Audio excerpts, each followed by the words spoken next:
चला, नमस्कार विद्यार्थी मित्रांनो, मी प्रतीक भट तुमचं सर्वांचं इग्नाइट अकॅडमीच्या ऑनलाईन प्लॅटफॉर्मवर सहर्ष स्वागत करतो। यस, आपण काल सर्वांनी 2021च्या PYQचं इकॉनॉमिक्स या विषयाच्या PYQचं ॲनालिसिस बघितलं, विश्लेषण डिटेलमध्ये बघितलं। आज आपण 2022च्या इकॉनॉमिक्सच्या प्रश्नांचं विश्लेषण बघणार आहे। Okay, so be ready. सुरू करण्या अगोदर तुम्हाला सांगू इच्छितो, ज्या विद्यार्थ्यांनी अजून बॅच जॉईन केली नसेल त्यांच्यासाठी इग्नाइट अकॅडमीने एक दर्जेदार अशी बॅच आणलेली आहे। गट ब आणि गट क परीक्षेसाठी पूर्व प्लस मुख्य असे दोन्ही सिलेबस असणारी, यामध्ये महाराष्ट्रातील एक्सपर्ट फॅकल्टी, त्यानंतर घरपोच तुम्हाला printed notes, personal counselling, doubt clearing session, test series अशा अनेक वैशिष्ट्यांसह वन स्टॉप सोल्युशन असणारी बॅच इग्नाइट अकॅडमीने तुमच्यासाठी आणलेली आहे। ओके, या बॅचची जर तुम्ही ॲक्च्युअलमध्ये फी बघितली तब्बल 25,000 पर्यंत जाते, पण यावर आपण 90% ऑफ ठेवलेली आहे। ही बॅच फक्त 2499 प्लस GST मध्ये तुम्हाला अवेलेबल आहे। सो पास व्हायचं असेल तर लवकरात लवकर या बॅचला तुम्ही ॲडमिशन करून घ्या। ओके, यासोबत ज्या विद्यार्थी मित्रांना बाकीच्या बॅचेसमध्ये ॲडमिशन घ्यायचं आहे त्यांच्यासाठी दिवाळी बंपर धमाका ऑफर इग्नाइट अकॅडमीने आणलेला आहे। तब्बल सर्व बॅचेसवर तुम्हाला 50% एवढी ऑफर तुम्हाला सध्या सुरू आहे। ही ऑफर लिमिटेड कालावधीपर्यंत आहे, 4 नोव्हेंबर पर्यंतच आहे। सो ज्या विद्यार्थी मित्रांना बॅच सध्या परचेस करायची असेल लवकरात लवकर परचेस करा। कूपन कोड यूज करायचं दिवाळी 50। या दिवाळी 50 कूपन कोड अंतर्गत तुम्हाला कोणत्या बॅचेसवर तब्बल 50% ऑफर सुरू आहे, लिमिट कालावधीपर्यंत बरं का बाळांनो। सो लवकरात लवकर ॲडमिशन करून घ्या। ओके, सो आता आपण सुरू करणार आहोत 2022 या वर्षातील इकॉनॉमिक्स या विषयाचे PYQ आपण बघणार आहोत। तर 2022च्या क्वेश्चन पेपर मधला हा सेट क्रमांक ए आहे। या सेट ए मध्ये प्रश्न क्रमांक 56 पासून तुमचा इकॉनॉमिक्स हा जो विषय आहे हा विषय इथं सुरू होतो। मग आपण वन बाय वन सर्व टोटल तुमच्या 15 प्रश्नांचं विश्लेषण आपण इथं बघणार आहोत। मार्च 2020च्या अखेर कोणत्या राज्यामध्ये प्राथमिक कृषी पतसंस्था ज्या असतात या प्राथमिक कृषी पतसंस्थांची सर्वाधिक संख्या होती? कोणत्या राज्यामध्ये? कर्नाटक, तामिळनाडू, गुजरात की महाराष्ट्र? तर उत्तर याचं लक्षात घ्या, अगदी सोपं आहे। उत्तर आहे ऑप्शन नंबर 4। सर्वात जास्त कृषी पतसंस्था, प्राथमिक कृषी पतसंस्था कोणत्या राज्यात आहे? तर महाराष्ट्र राज्यात आहे। बघा, सगळ्यात 1 नंबरला जर बघितलं तर महाराष्ट्र राज्य तुम्हाला दिसेल। सर्वात जास्त प्राथमिक कृषी संस्था कोणत्या राज्यात आहे? महाराष्ट्र राज्यात आहे। 2 नंबर कोणत्या राज्यात आहे? उत्तर प्रदेश राज्यामध्ये आहे। 3 नंबर कोणत्या राज्यामध्ये आहे? तर गुजरात राज्यामध्ये आहे। Okay, Maharashtra, UP, Gujarat. आणि 4 नंबर जर बघितलं तर बिहार या राज्यामध्ये तुम्हाला दिसेल। कुठे? बिहार। आणि 5 नंबर पश्चिम बंगाल, वेस्ट बेंगालमध्ये तुम्हाला सर्वात जास्त प्राथमिक कृषी पतसंस्था यांची संख्या तुम्हाला दिसणार आहे। पुढचा प्रश्न, प्रश्न क्रमांक 57। 1993 मध्ये सरकारने डॅश डॅश यांच्या अध्यक्षतेखाली सार्वजनिक क्षेत्रातील उपक्रमांची निर्गुंतवणूक करण्यासाठीची समिती स्थापन केली होती। बघा, पहिली गोष्ट शब्द वापरलाय निर्गुंतवणूक। निर्गुंतवणूक म्हणजेच काय? तर लक्षात ठेवा, हा प्रायव्हेटायझेशनचा एक प्रकार आहे। काय आहे? प्रायव्हेटायझेशनचा एक प्रकार। जर तुम्ही प्रायव्हेटायझेशनचा जर विचार केला तर यामध्ये 2 प्रकार येतात। पहिले असतं निर्गुंतवणूक किंवा दुसरं असतं तुम्ही डायरेक्ट कंपनीच विकून टाकता। म्हणजे काय असतं बघा, एखादी कंपनी असते सरकारच्या मालकीची। सपोज तुम्ही जर ही कंपनी पूर्णपणे एखाद्या प्रायव्हेट व्यक्तीलाच विकून टाकली तर हे टोटल प्रायव्हेटायझेशन झालं, पूर्णपणे प्रायव्हेट कंपनी झाली। पण समजा आपण काय केलं, या कंपनीचे आपण 100 हिस्से केले, शेअर्स बनवले। या 100 हिस्स्यापैकी आपण काय केले, याच्यातले 80% सपोज सरकारकडेच ठेवले आणि यातले 20% आपण आता प्रायव्हेट सेक्टरला दिले। याचा अर्थ काय झाला की याच्यामध्ये आपण डिसइन्व्हेस्टमेंट केली। थोडीफार इन्व्हेस्ट प्रायव्हेट वाल्यांकडे दिली, त्याच्या बदल्यात आपण पैसे घेतले. सो अशा प्रकारे ही जी निर्गुंतवणूक आहे, तर या निर्गुंतवणुकीसाठी कोणती समिती आली होती बरं? जी.व्ही. रामकृष्ण, मॉन्टेगसिंग अहलुवालिया, सी रंगराजन की सी.पी. चंद्रशेखर? तर लक्षात घ्या, 1993 मध्ये सी.पी. रंगराजन यांच्या अध्यक्षतेखाली ही निर्गुंतवणुकीसाठी समिती आलेली आपल्याला दिसते. पुढचा प्रश्न, सन 2017-18 मध्ये भारतातील सर्वाधिक प्रत्यक्ष गुंतवणूक FDI 23.6% कोणत्या क्षेत्रामध्ये होती? संप्रेषण सेवा, वस्तू निर्माण सेवा, किरकोळ घाऊक व्यापार की वित्तीय सेवा? आता शिकवण्या अगोदर, उत्तर सांगण्या अगोदर FDI नावाची काय कन्सेप्ट आहे ही तुम्हाला मी सांगतो.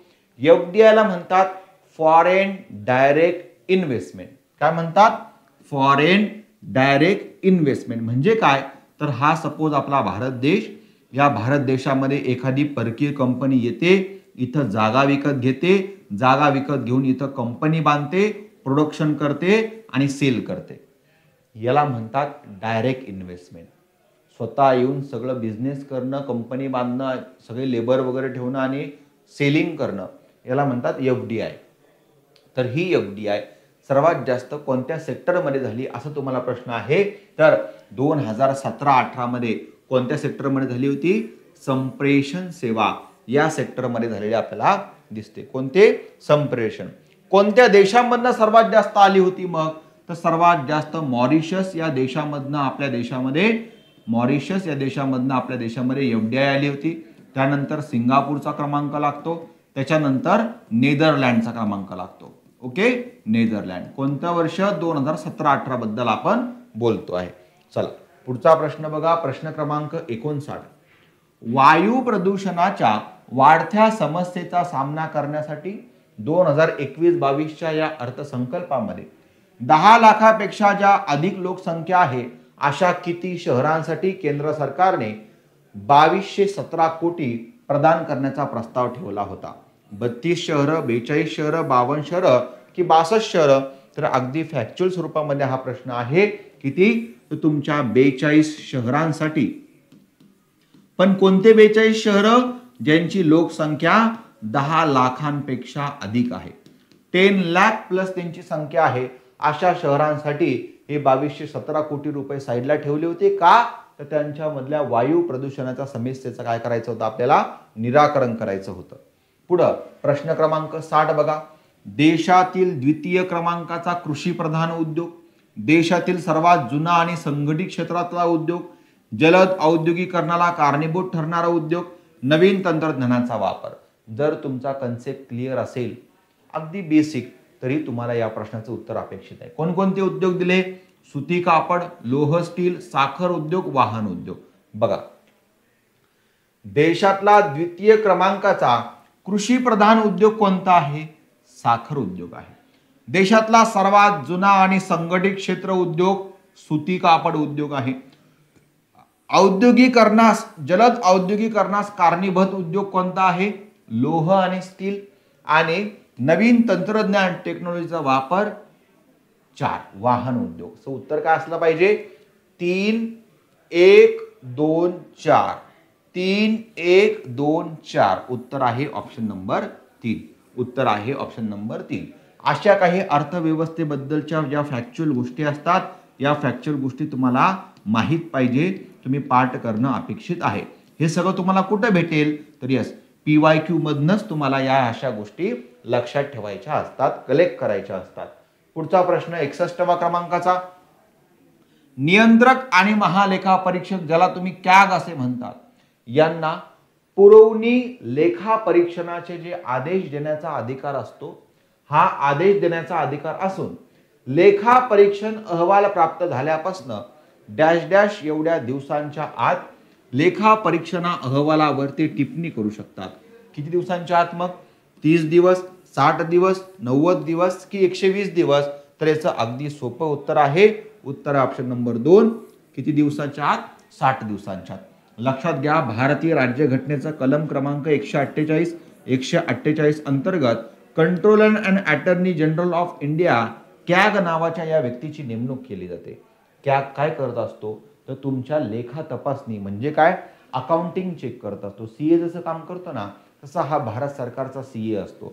तुम्ही किती रुपये दिले होते एखाद्या योजनेसाठी, तेवढेच रुपये खर्च झालेले आहेत का, जास्त रुपये खर्च झालेत का, ज्याच्यासाठी तुम्ही खर्चाला परवानगी दिली होती त्याच कारणासाठी खर्च झाले का, की कोणाच्या बायकोच्या अकाउंटवर गेले, कोणाच्या साल्याच्या अकाउंटवर गेले, अशा प्रकारच्या गोष्टी क्रॉस व्हेरीफाय करण्यासाठी तुमचा कॅग हा काम करताना आपल्याला दिसतो. ओके, सो किती दिवसांच्या आत, 60 दिवसांच्या आत ते अशा प्रकारे टिप्पणी करू शकतात. पुढे बघा, राजकोषीय तूट आणि वर्षभरातील व्याज भरणा यातील फरकाला काय म्हणतात? वित्तीय तूट, अंदाजपत्रक तूट, प्राथमिक तूट की महसुली तूट? सगळ्यात पहिले तूट म्हणजे काय ही कन्सेप्ट मी तुम्हाला सांगतो. बघा, फॉर एक्झाम्पल भारत सरकार काय करतं, 10,000 कोटी रुपये एवढं जमा करतं वर्षभरामध्ये. तेवढा भारत सरकारकडे पैसा जमा होतो आणि भारत सरकारने खर्च करायचं ठरलं की तब्बल खर्च 15,000 कोटी रुपये होऊन जातो. राव, किती खर्च होऊन गेला? 15,000 कोटी. आले 10,000, खर्च केले 15,000. लॉस झाला का प्रॉफिट? लॉस झाला. मग जे वर्षे 5,000 कोटी रुपये खर्च झाले याला म्हणतो आपण तूट. मग याचा अर्थ तूट म्हणजे काय? जमेपेक्षा खर्च जेव्हा अधिक असतो त्याला तूट असं म्हणतात. मग या तुटीचे काही वेगवेगळे प्रकार पडत असतात. जसं की बघा, अंदाजपत्रकीय तूट म्हणजे काय, तर तुमच्या एकूण बजेटमध्ये तुमच्या एकूण जमेपेक्षा एकूण खर्च जर जास्त असेल त्याला अंदाजपत्रक तूट असं आपण म्हणतो. महसुली तूट म्हणजे काय? महसुली रुपयामधनं जेवढी तुम्हाला जमा होते त्यापेक्षा जर तुम्ही खर्च जर जास्त केला तर त्याला महसुली तूट असे म्हणतो. आणि ज्यावेळेस तुमची राजकोषीय तूट असते, या राजकोषीय तूट मधनं ज्यावेळेस तुम्ही तुमचा व्याजाची रक्कम मायनस करता, वर्षभरातील व्याज भरणा मायनस करता, तर जी काय अमाऊंट येते त्याला म्हणायचं प्राथमिक तूट. त्याला काय म्हणायचं? प्राथमिक तूट. बॅच मध्ये अगदी डिटेल मध्ये आपण या गोष्टी बघणार आहे, डोंट वरी. पुढे बघा, केंद्रीय उत्पादन शुल्काची राज्यांच्या संबंधी वाटणीसाठी 7व्या वित्त आयोगाच्या संदर्भात खालील विधाने विचारत करा. मला सांगा, हा प्रश्न आहे 2021च्या आणि यांनी प्रश्न विचारला 7वा वित्त आयोग. आता सध्या चालू आहे 15वा वित्त आयोग, यांनी 7व्या वित्त आयोगावर दिला. तर असे काही प्रश्न जर आले माहीत नसतील तर ते स्किप करायचे असतात. बघा, लोकसंख्येसाठी 25% भार, प्रत्येक राज्यातील गरिबांसाठी 33.5% भार, राज्यांच्या दरडोई उत्पन्नाच्या वाढीसाठी 16.5%, राज्यातील उत्पन्नाच्या समस्येसाठी 25%. मग यातलं कोणतं योग्य आहे असं तुम्हाला प्रश्न विचारला आहे, तर ए आणि डी याच्यातलं योग्य आहे. बस यातलं एवढंच लक्षात ठेवा, बाकी याच्या डिटेलमध्ये सध्या तुम्हाला जाण्याची गरज नाही. मग या प्रश्नावर तुम्हाला मी एक प्रश्न विचारतो आहे, ज्याचं उत्तर तुम्ही मला कमेंट बॉक्समध्ये नक्की मेन्शन करा. तुम्हाला काय लिहायचं आहे की 15व्या वित्त आयोगाने काय सांगितलं, कोणत्या सेक्टरला किती टक्के भार दिला, हे तुम्ही मला कमेंट बॉक्समध्ये सांगायचं आहे. 15व्या वित्त आयोगाचे अध्यक्ष कोण होते? एन.के. सिंग. आणि या एन.के. सिंग यांच्यावर सुद्धा एमपीएससीने प्रश्न विचारून झालेला आहे. पुढचा प्रश्न बघा, खालील विधाने विचारात घ्या. ठेव विमा आणि पत हमी महामंडळ सुधारणा कायदा संसदेने 2021 मध्ये मंजूर केला. ठेव विम्याचा हप्ता ठेवीदारांकडून वसूल केला जातो. ठेव विमा हप्ता सर्व विमाधारक बँकांसाठी अनिवार्य आहे. मग कोणतं विधान योग्य आहे? आता योग्य विधान ऑप्शन ओळखायच्या आधी तुम्हाला मी एक कन्सेप्ट सांगतो, मग तुम्ही त्याचं उत्तर द्या. बघा, तुम्ही सगळेजण बँकेमध्ये पैसे ठेवता, बरोबर का? यस. घरी का ठेवत नाही? नको बाबा, चोरी बिरी झाली, कशाला बिनकामा रिस्क घ्यायची, बँकेत ठेवूया. बँकेत ठेवता. मग तुम्ही असा विचार करता की बँकेमध्ये जर चोरी झाली तर काय करायचं? मग अरे यार, नाही, आपले बँकेमध्ये चोरी झाली तरी आपल्याला पैसे भेटू शकतात, याची गॅरंटी आहे. मग ही गॅरंटी कोण देतं बरं? तर लक्षात घ्या, जसं तुम्ही तुमचा इन्शुरन्स काढता, तुमच्या गाडीचा इन्शुरन्स काढतात, तशा प्रकारे या बँकेचा सुद्धा इन्शुरन्स असतो. या बँकेमध्ये जेवढी काही सेव्हिंग ठेवलेली असते, ठेवी ठेवलेली असते, याचा सुद्धा इन्शुरन्स काढलेला असतो. कोण काढतं? हे ठेव विमा आणि पत हमी महामंडळ. मग हे काय करतं? जर तुमची उद्या बँक बुडाली तर ज्या व्यक्तींनी बँकेमध्ये पैसे ठेवलेले आहे त्यांना त्यांचे पैसे वापस देते. अशा प्रकारे मग सर हे इन्शुरन्स जे भरताय, मग याचा हप्ता पण भरावा लागतो जसं तुम्ही भरता? हो. मग याचा हप्ता कोण भरणार? तुम्ही भरणार का? नाही, ती बँक जी असते ती बँक याचा हप्ता भरत असते. बघा मग आता उत्तर द्या बरं. ठेव विमा आणि पत हमी महामंडळ सुधारणा कायदा जो आहे हा कायदा 2021 मध्ये संमत केला का? यस. ठेव विम्याचा हप्ता ठेवीदाराकडनं वसूल केला तो. ज्यांनी सेव्हिंग ठेवली त्याने तो वसूल करतो का? तो भरतो का हप्ता? नाही. कोण भरत असते? ती संबंधित बँक भरत असते. ओके. ठेव विमा हप्ता सर्व विमाधारका बँकांसाठी अनिवार्य आहे का? तर या सर्व बँकांसाठी अनिवार्य आहे. सो उत्तर काय आहे? अ आणि क. अशा प्रकारे उत्तर ऑप्शन नंबर 2 हे दोन विधाने तुमचे बरोबर आहे. पुढच्या प्रश्नाकडे जाऊया. खालील विधाने विचारात घ्या. बघा, संपूर्ण ग्रामीण रोजगार योजना SGRY योजना असं म्हणतात, ही सप्टेंबर 2001 मध्ये सुरू करण्यात आली. महात्मा गांधी राष्ट्रीय ग्रामीण रोजगार हमी योजना MGNREGA योजना फेब्रुवारी 2006 मध्ये सुरू करण्यात आली. नेहरू रोजगार योजना ऑक्टोबर 1989 मध्ये ग्रामीण गरिबांच्या फायद्यासाठी सुरू करण्यात आली. मग वरील पैकी कोणतं विधान योग्य आहे असं तुम्हाला ओळखायचं आहे. फक्त अ बरोबर, फक्त ब बरोबर, दोन्ही विधाने अ ब बरोबर की अ आणि क बरोबर? चला ओळखायचं आहे. प्रश्न क्रमांक 65 आणि एक उत्तर आहे ऑप्शन नंबर 3. कारण का अ आणि ब बरोबर आहे. संपूर्ण ग्रामीण रोजगार योजना ही सप्टेंबर 2001 मध्ये आली का? बरोबर. महात्मा गांधी राष्ट्रीय ग्रामीण रोजगार हमी योजना कायदा 2005 चा जरी असला तरी सुरुवात झाली 2006 मध्ये. MGNREGA आणि नेहरू रोजगार योजना जी आहे ही ऑक्टोबर 1989 मध्ये आली का? बरोबर आहे. पण हे त्यांनी चुकीचं दिलं. नेहरू रोजगार योजना तुमच्या शहरी भागामध्ये जे रोजगार बेरोजगार आहे अशा बेरोजगारांना रोजगार पुरवण्यासाठी ही योजना नेहरू रोजगार योजना इथं ऑक्टोबर 1989 मध्ये आणलेली आपल्याला दिसते. सो उत्तर काय आहे? ए आणि बी हे विधान बरोबर आहे. पुढे 2016 ची NK सिंग समिती कशाच्या संबंधित होती? 12वा वित्त आयोग, 12वी पंचवार्षिक योजना, 14वा वित्त आयोग की वित्तीय जबाबदारी आणि अर्थसंकल्पीय व्यवस्थापन कायदा? तर लक्षात घ्या, ही वित्त आयोग म्हटलं तर कितवा वित्त आयोग पाहिजे? 15वा वित्त आयोग पाहिजे. 15वा. अदरवाईज कशाशी संबंधित होती? 2016 मध्ये ती वित्तीय जबाबदारी आणि अर्थसंकल्पीय व्यवस्थापन कायदा जो आहे आपला FRBM कायदा, जे तुम्हाला मी लास्ट लेक्चर मध्ये सांगितलं आहे, या कायद्याशी संबंधित ही NK सिंग समिती इथे स्थापन करण्यात आली होती. पुढे बघा, भारतामध्ये 1980 ते 85 या काळात लहान जमीन धारकता होण्याची खालीलपैकी कोणती कारणे होती? म्हणजे काय? तर आपण बघतोय आधी तुमच्या आजोबाकडे 10 एकर जमीन होती. नंतर आजोबाला झाले 3 मुलं. 3 मुलांमध्ये मग आता याचे 3 वाटे पडले. या 3 मुलांना पण 2-2 मुलं झाली. मग या 2-2 मुलांमध्ये पण आता वाटे पडलेले आहेत.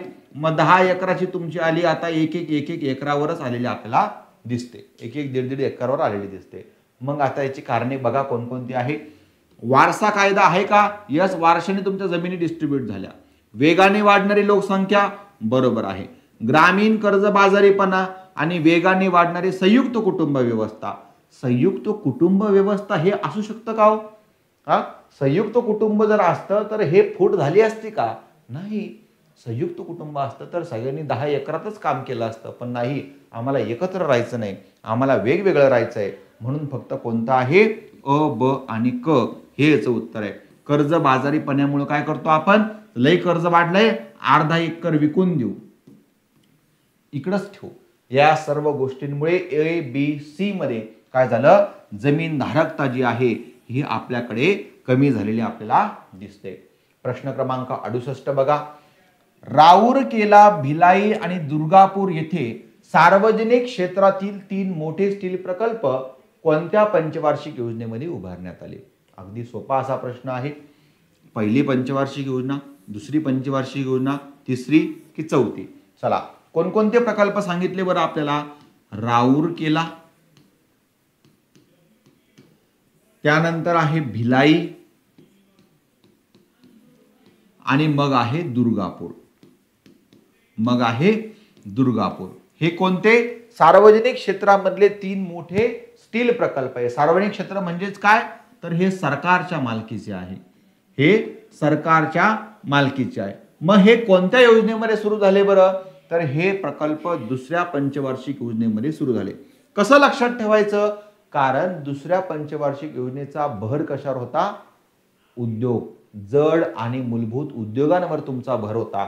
म्हणून लक्षात ठेवायचं. प्रश्न क्रमांक 68 उत्तर आहे ऑप्शन नंबर 2. राऊरकेला, भिलाई आणि दुर्गापूर हे 3 प्रकल्प इथं सुरू झालेले आपल्याला दिसतात. यातला जो भिलाई प्रकल्प आहे हा कुठे आहे? हा छत्तीसगड मध्ये आहे. छत्तीसगड मध्ये आहे. कोणत्या देशाच्या मदतीने हा सुरू झाला? तर रशिया या देशाच्या मदतीने हा भिलाई प्रकल्प जो आहे हा सुरू झाला. रूरकेला जो आहे, रूरकेला हा कुठे आहे बरं? हा ओरिसा मध्ये आहे. कोणी हेल्प केली यासाठी? जर्मनीने हेल्प केलेली आपल्याला दिसते. आणि हा जो दुर्गापूर आहे हा कुठे आहे? वेस्ट बेंगाल मध्ये आहे. आणि यासाठी कोणी मदत केली बरं आपल्याला? तर ब्रिटन या देशाने मदत केलेली आपल्याला दिसते. कोणी? ब्रिटनने. पुढचा प्रश्न बघा बाळांनो. खालीलपैकी कोणते राष्ट्रीय लोकसंख्या धोरण 2000चं उद्दिष्ट नाही?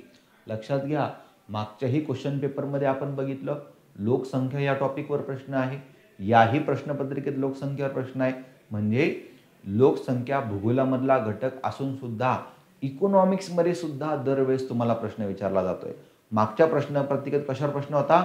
घनता तुम्हाला विचारली होती. आता यावेळेस लोकसंख्या धोरण जे आहे 2000चं ते तुम्हाला विचारलेलं आहे. मग कोणतं उद्दिष्ट नाही? बालमृत्यूचं प्रमाण कमी करणं आहे. सार्वत्रिक लसीकरण आहे. गरीब मुलांसाठी मध्यान्ह भोजन हे नाही. 2 मुलांचे लहान कुटुंब स्वीकारण्यास प्रोत्साहन, हम दो हमारे दो अगदी बरोबर हे सुद्धा आहे.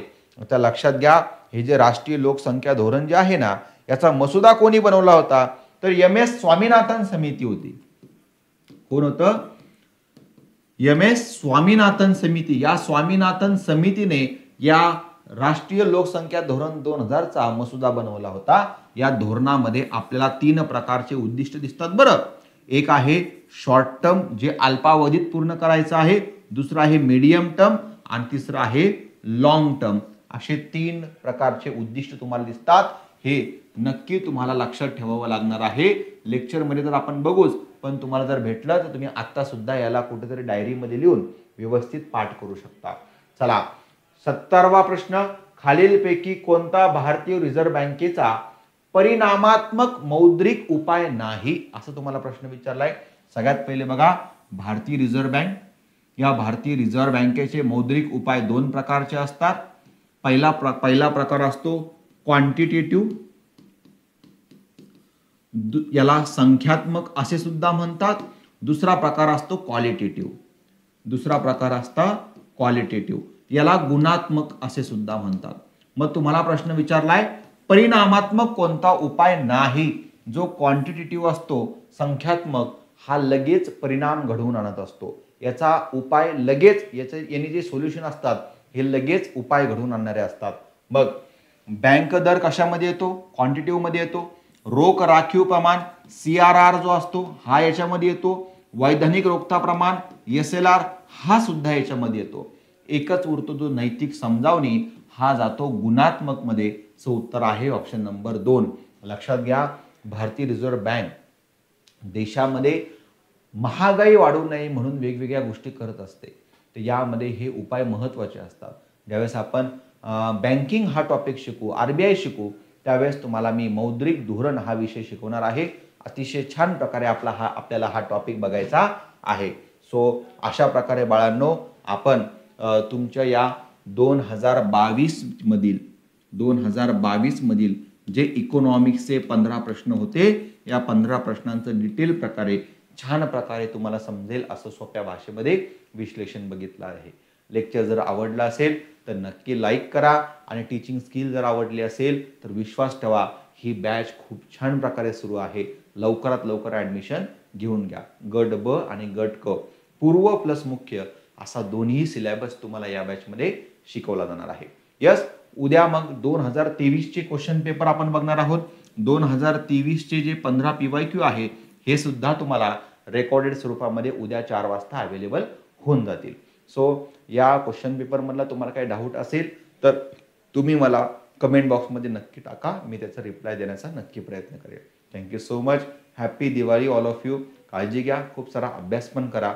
गोडधोड खा आणि घरच्यांसोबत टाइम स्पेंड करा, पण अभ्यास पण करा. Yes. Thank you so much. Take care. Bye.